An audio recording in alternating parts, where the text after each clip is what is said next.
Pes anserine bursitis is a common cause of medial knee pain, affecting athletes, older adults, and individuals with biomechanical imbalances. The pes anserine bursa is a small, fluid-filled sac located between the tibia, shin bone, and the conjoined tendons of the sartorius, gracilis, and semitendinosus muscles. The primary function of this bursa is to reduce friction and facilitate smooth movement between the tendons and the underlying bone. When excessive stress is placed on this area, inflammation occurs, leading to pain, swelling, and tenderness on the inner side of the knee, just below the joint line. This condition can significantly impact daily activities, particularly those that involve repetitive knee flexion, such as walking up and down stairs, squatting, and running. Pes anserine bursitis is often associated with overuse and poor biomechanics. It is commonly seen in runners, cyclists, and athletes who engage in repetitive knee flexion and extension. However, it is also prevalent in individuals with knee osteoarthritis, obesity, improper footwear, or muscle imbalances that place excessive strain on the pes anserine tendons. Other risk factors include diabetes, rheumatoid arthritis, and previous knee injuries, all of which can contribute to increased inflammation in the body. The primary symptom of pes anserine bursitis is pain on the medial side of the knee, just below the joint line. The pain often develops gradually and is aggravated by activities that involve knee movement, particularly when walking up or down stairs, running, or getting up from a seated position.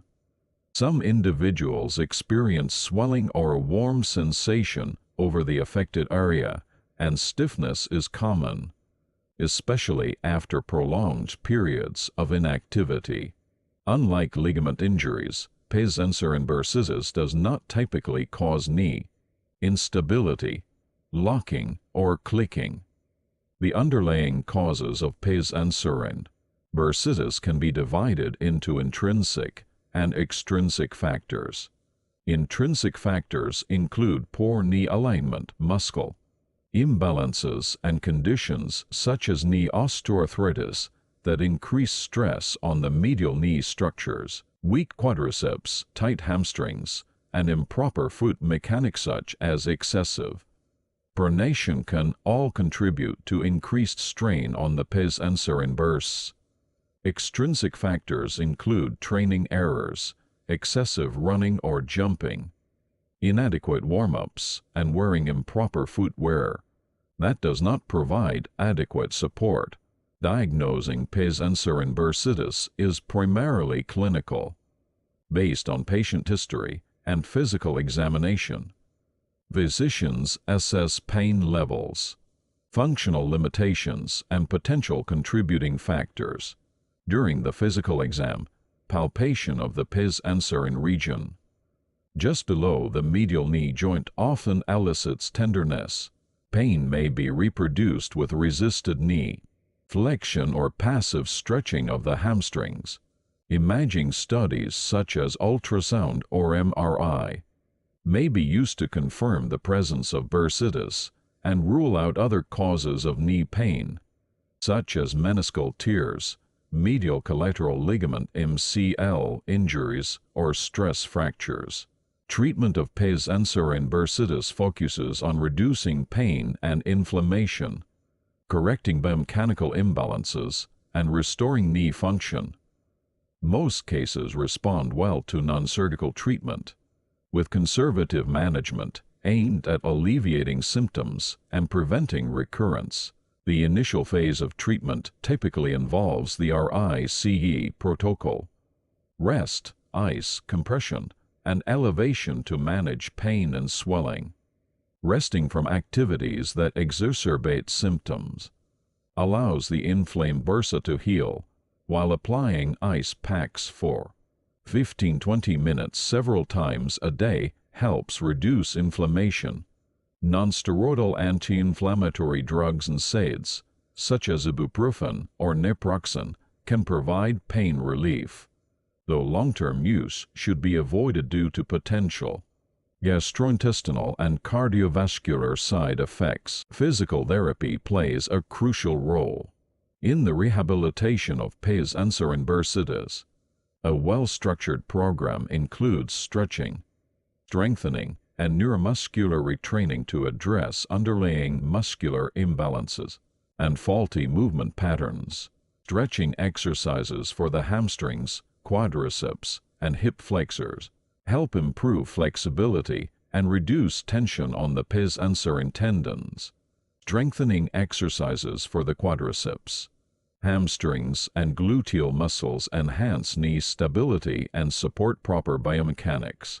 Particular attention is given to core stability and hip strengthening, as weak hip abductors can contribute to excessive medial knee stress.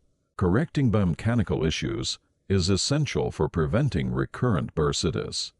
Individuals with excessive foot pronation or improper lower limb alignment may benefit from orthotic inserts or supportive footwear to improve gait mechanics. Runners and athletes should ensure that their training surfaces are not too hard or uneven, as this can contribute to excessive stress on the knee.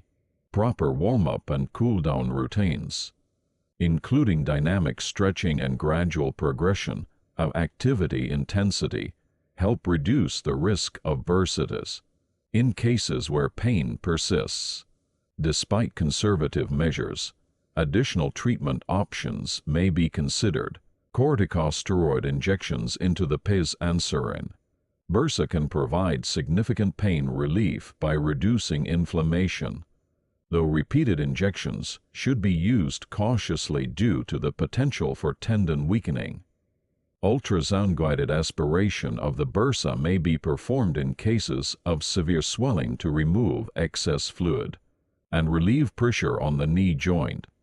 Extracorporeal shockwave therapy, ESWT, is another non-invasive option that has shown promise in reducing chronic tendon-related pain and promoting healing. For individuals with pes anserine bursitis, secondary to knee osteoarthritis, managing the underlying arthritis is crucial for long-term symptom relief. Weight management plays a key role, as excess body weight increases stress on the knee joint and surrounding structures. Low-impact exercises such as swimming, cycling, and walking on soft surfaces can help maintain mobility without exacerbating symptoms. In some cases, viscosupplementation hyaluronic acid injections may be considered to improve joint lubrication and reduce pain in osteoarthritic knees. Preventing pes anserine bursitis requires a comprehensive approach that includes strength training, flexibility exercises, and proper movement mechanics. Strength training programs that target the muscles supporting the knee help reduce strain on the pes anserine bursa. Maintaining good flexibility through regular stretching prevents excessive tension on the medial knee. Wearing appropriate footwear and orthotics optimizes lower limb alignment, reducing unnecessary stress on the joint. Gradual progression in training intensity and avoiding sudden increases in activity levels minimize the risk of repetitive stress injuries. Most cases of pes anserine bursitis respond well to conservative treatment, with symptoms improving within a few weeks to months. However, individuals who continue to experience pain despite appropriate management may require further evaluation to rule out underlying conditions such as meniscal injuries, tendon tears, or chronic inflammatory diseases.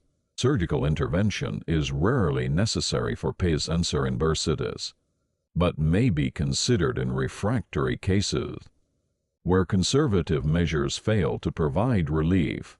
Pes anserine bursitis is a common but manageable condition that causes medial knee pain due to inflammation of the pes anserine bursa. While it is frequently seen in athletes and individuals with knee osteoarthritis, it can affect anyone who engages in repetitive knee movements or experiences biomechanical imbalances. Early recognition and treatment are essential for preventing chronic pain and dysfunction. By addressing risk factors, improving flexibility and strength, and making necessary biomechanical adjustments, individuals can effectively manage symptoms and prevent recurrence. With appropriate rehabilitation and lifestyle modifications, most people can return to their usual activities without long-term complications, maintaining healthy and pain-free knee function. Continued research into rehabilitation techniques and regenerative treatments is expected to further improve outcomes for individuals with pes anserine bursitis, offering new solutions for those struggling with persistent knee pain.